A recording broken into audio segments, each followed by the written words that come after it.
I used to think awakenings were for yoga studios and fairy tales and overpriced morning coffee.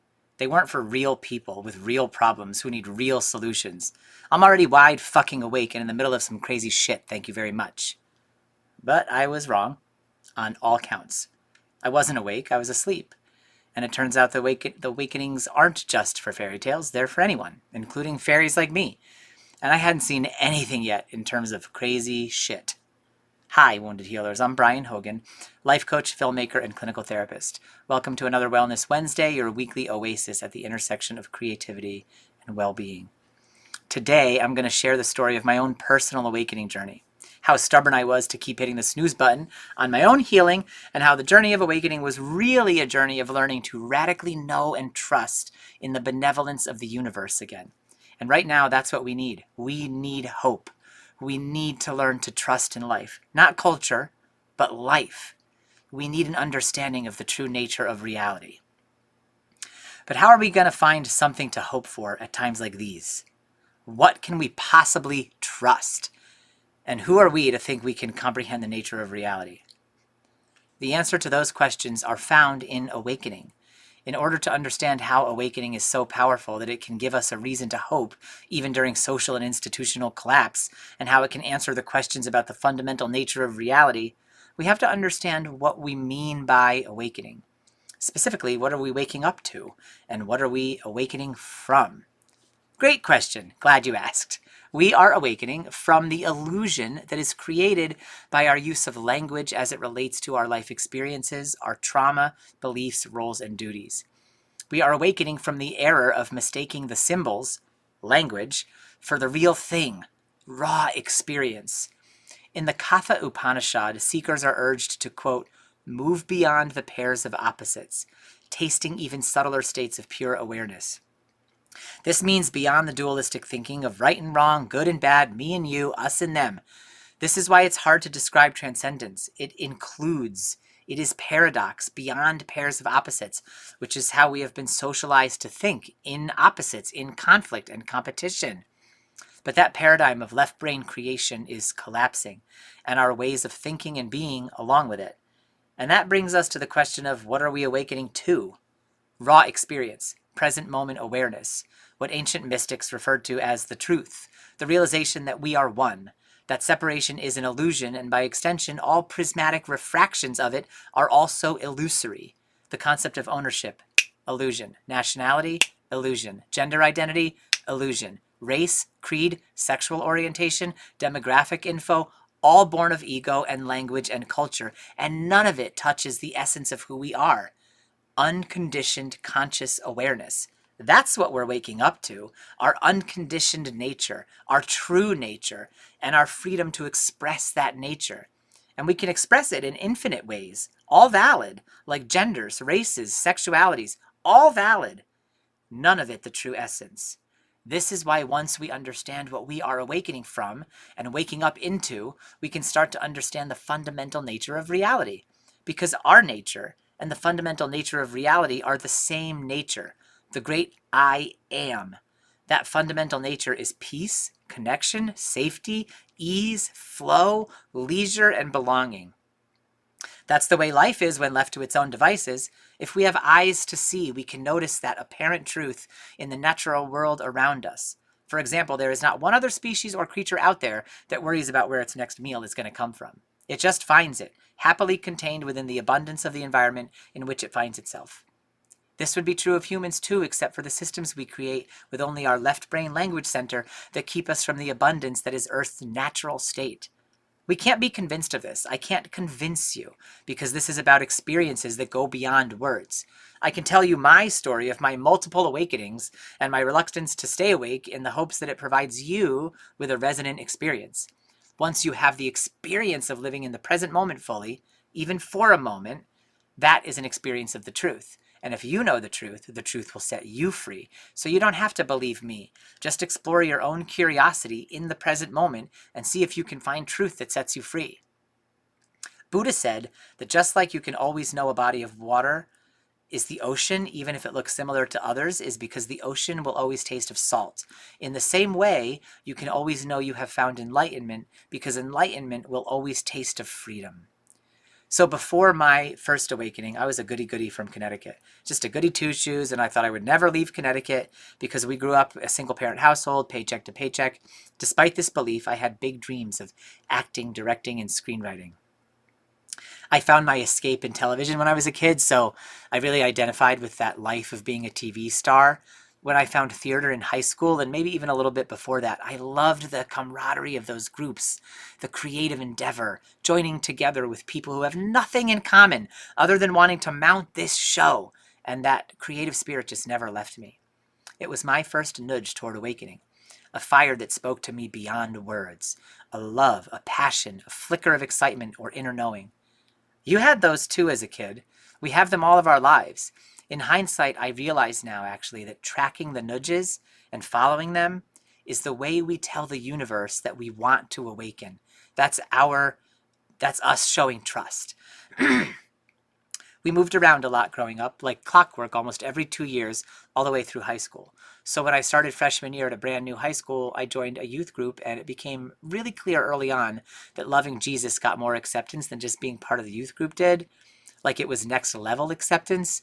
If you were in the youth group, you were accepted. But if you were saved by Jesus, you were VIP accepted. So, as a kid who had moved around a lot up until then and didn't have any friend group to call my own and had trouble making friends and making attachments because of all the moving around I did, I instantly decided, yep, I'm going to become born again. Who cares about that tiny little detail of Jesus and everyone he knows hating gay people? Small price to pay for some belonging. I mean, as a closeted gay boy, I barely liked gay people. I was barely even ready to admit that I was one of the gay people. I mean, I knew, but I didn't want to know. So it was fine to hate on them. At least that's what my anxious inner child brain told me. So I just decided to awaken. This was awakening number 1. I was born again. I actually made a thriving connection with an inner source of strength or a higher power, and I was just calling it Jesus at the time. But it was captivating and it made me curious. That was another nudge. And this nudge took me all the way to Africa and Europe after high school for 4 years on a missionary hospital ship. During that time, I traveled to 31 countries, and it blew my mind. I saw people from so many walks of life in so many shocking life circumstances. I also realized God did not care what I did with my penis, and I promptly died again. Next, I went to Oberlin College, which was as far left as you could go from as far right as I was. I mean, even straight guys wanted to go down on you for kicks. So I had this pinpoint accurate gaydar all through my adolescence, all through puberty and onward until I got to Oberlin College when I was 23, and it broke down promptly because everybody was into anything at any time. And my compass was like, whoa, whoa, whoa, whoa. To this day, it's still broken. Thank you very much, Oberlin College, because I went from this very dogmatic and conservative worldview, traveling around on a ship for 4 years and being born again for 7, to this very open and liberal worldview. It gave me this breadth of experience and understanding, and it opened my mind, allowing me to become very uncomfortable with uncertainty, or very comfortable rather, and very comfortable with opposing points of view, and very comfortable with paradox. Even the way I ended up at Oberlin College was, in hindsight, a nudge, a synchronicity on the road to awakening. For example, my mom was actually pressuring me to go to college. I didn't want to, so I started applying, but I said, there are 2 caveats. 1, it has to have no core curriculum, because I'm not going to study anything that I don't care about. And 2, it has to have 100% financial aid, because no offense, Mom, you can't send me, and I don't want to pay because I don't even want to do this. So I found 10 schools that had both of those, and I applied to all 10. But, halfway through the application process, I realized this wasn't my true thing. And I was like, screw this, sorry, Mom, so no, I'm not going to apply. And so I stopped. So, as expected, 6 of them wrote me back and rejected me because I didn't finish applying. And 3 of them I never heard from, and that's fine too because I never applied.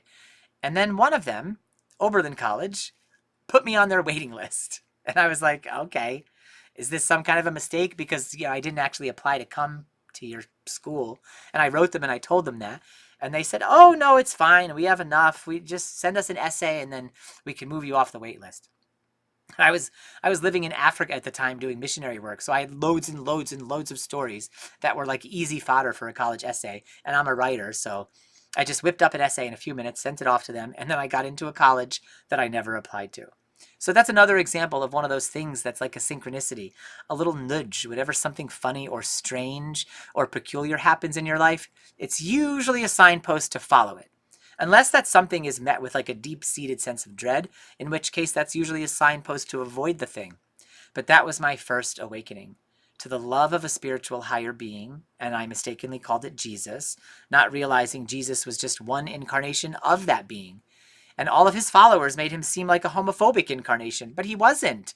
So that was my first awakening. But because it was all clothed in homophobia, I died again and didn't believe in awakenings anymore. And it became almost toxic and incendiary for me to have a spiritual life.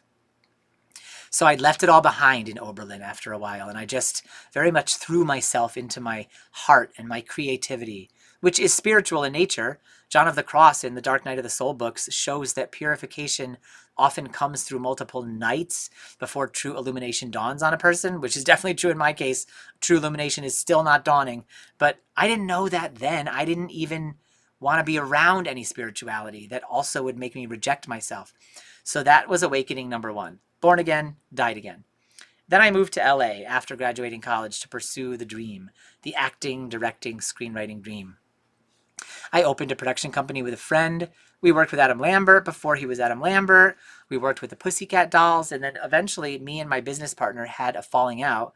And my other business partner just randomly one day said, we were sitting on his balcony and he goes, "We're smarter than everybody running pot shops, right?" And I was like, "Yeah, I guess. Yeah. Why? Why are you asking me about people who run pot shops?" And he says, "Well, we love pot and we hate bartending, so we should do that while we pursue our Hollywood dreams." And I was like, "Whoa, that's a great idea." So we pivoted, and it turns out running a business from the ground up is a huge undertaking. So even though the plan was to run a marijuana dispensary so that we could spend more time writing, what actually happened was we ran a marijuana dispensary so we could spend more time running a marijuana dispensary. So 7 years later, I was so far from writing and directing and acting, but I was beginning to have my second awakening. Running the medical marijuana dispensary brought me face to face with the hypocrisy in our systems. The state would sanction a dispensary only for the feds to raid it.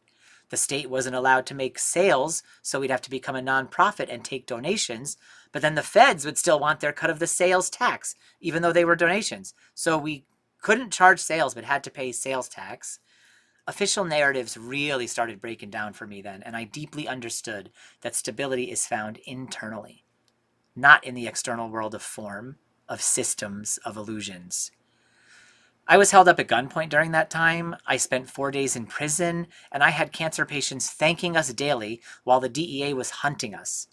I left LA after all those adventures with the law and with petty smuggling and became part of not one, but two separate sting operations. And it was all a very exciting time, but it wasn't my authentic nature. It was an awakening from the stupor of the illusion of the notion that anyone was coming to save me. The government wasn't. My salvation is up to me, not Jesus, not the government, not anything outside of me. The Hindus knew this when they said they were gods. Jesus even realized it when he said the kingdom of heaven is within you. We just got his message all wrong. Anyway, so I left a profitable marijuana business to go back and pursue my original dream, show business. We actually destroyed the business because it was in the process of being like trying to be hostile, taken over. And so we were like, if we can't maintain it, no one gets it. Like, so we had to destroy it. Like, if they're not going to get it from us. And if we can't save it, we're going to destroy it. So finally, I ended up back in film school. And then there was the pandemic. And, in film school, I was pursuing film school the same way I had pursued everything else up to that point, with this feverish plan, wanting to find my niche, find my place to belong. And the pandemic stopped that for me. And I realized I'd been approaching my life wrong, doing jobs I didn't like to keep time open. I was like always in the back of my mind. Everything I did was about trying to keep time free in order to pursue my creativity, my art, my filmmaking. And it either backfired because it took up all my time, like the marijuana dispensary, or it backfired because I didn't like the jobs, like all the bartending and stuff that I did. And so then I would need to recover from the shifts in order to instead of being creative, just to get by. So finally, I'm sitting in the pandemic and I couldn't do my films. I had a whole film year planned in 2020 after graduation. And when the pandemic happened, I was just stuck at home on a furlough. So I was actually making double what I made while I was at work. I was one of those rare people that the $600 just totally changed my life because I'd been working part-time, and now I'm making full-time money for doing nothing while I'm on furlough. And so I said to myself, what is Martha Beck up to? Because she had been instrumental in my spiritual awakening back in 2012. Like, I found her work at the same time that I was realizing the government was a total sham and a broken system. So now I'm like, what's she doing? She was running a life coach training school. And I was like, whoa, that is amazing. I am doing that. And it just felt so right. And it was that feeling, that nudge, that synchronicity. And then I looked deeper on the website and it was $15,000. And I thought, wow, that's crazy. I am not doing that. And then the very next day, I got a 0 interest credit card offer in the mail.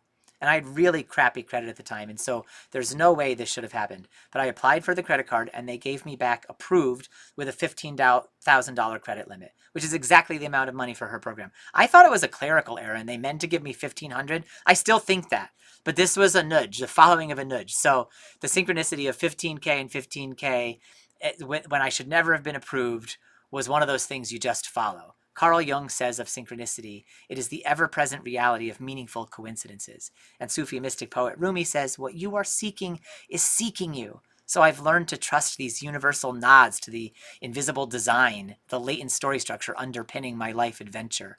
These moments where the cosmos seems to break the fourth wall, like a play where they look directly at you, and I see the sacred audience, and they're rooting for me to get the guy, to find the treasure, to become who I'm truly meant to be. In those moments, I realize life is meant to be a story of triumph, even in defeat. Even in defeat. My gosh, especially in defeat, we can choose our reactions. Choosing our reactions is the ultimate triumph despite our current circumstances. So yeah, that was the beginning of awakening number 3. So I put the thing on a credit card and I was able to pay off the credit card with money I made from life coaching before I had to pay any interest. And that led to me getting my second master's degree in clinical mental health counseling, because in the ethics of coaching, you can't see people with deep trauma and it goes against the scope of practice. But I didn't like the idea of saying, hey, you guys that are mostly healed, come on in, let's do deep work. But all of you who are bleeding out in the back, sorry, not allowed to see you. It didn't resonate. So I went back, I got the second master's, not because I needed more education, but because I needed the permission slip from the government to help people heal. And now I can say, come all you who are weary and come and find rest. Not just, hey, you guys that aren't hurt too badly, sorry everybody else. So my original intent was actually to do this life coaching and therapy thing as a side hustle. I've realized as I've been doing this that life coaching and therapy is just as much about the spiritual journey as my creative journey was. And they're on equal footing with my love of telling stories, because I've discovered stories are the pathway to healing. Whether it's the story I tell in my web series, the stories I tell in my movies or my writing, or whether it's the mental stories we spin in our minds. So I went through these 3 major awakenings. I awakened to the mystery of life, which I first called Jesus. Then I awakened to the illusion of our perception of reality and the brokenness of the systems we've built. And then finally I awakened to my true purpose in this life, to heal through story, the way we make sense of the world. Language and story created this mess, and telling a new story is how we create a new, more beautiful and functional mess. These awakenings made me realize there is a design in our lives, and we can lean into that design by getting in touch with what we truly want, by getting in touch with those yearnings, those nudges. It was a nudge that had me go to a college I never applied to. It was a nudge that had me open a pot shop, and a nudge that had me destroy it. Film school was a nudge. Martha Beck's life coach training school was a nudge. These nudges, these synchronicities, the moments where you feel that curiosity, where you think, something just like puts you on the path. Those are the things to follow. Those are the signposts toward your awakening, toward your destiny, for lack of a better word, and toward your best and right life. When you see something now that you didn't see before, or you yearn in a way that your mind can't get off of, not addictive yearning, but captivated. Addiction feels like captivity, but captivation, paradoxically, feels like freedom. And remember, anything on the road to your right life feels like freedom. But either way, those are the signs. So trust in the benevolence of the universe. Trust in your gradual and or sudden awakening process. And trust yourself more than anything else to lead you to your best and right life. But your real self, not your ego, not your personality, not your cultural programming, not the beliefs born of trauma. In order to awaken, you don't even need to know you are sleeping. You just need to stir a little. So when you feel yourself stirring, see if you can wake up. When I do that, I find more freedom. An awakening is not an event. It is a process, a cycle. I've been waking up in layers for my entire life. As Patañjali teaches in the Yoga Sutras, true clarity comes not all at once, but through successive removals of the mind's fluctuations. Yours can look like mine, or it can look entirely different, but you'll know it's part of your awakening, any of them, because it will always taste like freedom. This freedom puts you in touch with your deep core nature. You know the one. We sometimes call it conscience or intuition or knowing. It's your center. It's never left you. It's never been damaged, and it's time for you to awaken it. If this resonates, please share it with a friend who might be awakening again or for the first time. And share your own experiences with awakening in the comments below. See you next time for another Wellness Wednesday. Until then, much love. I trust you, humanity. See you in the next video. Bye.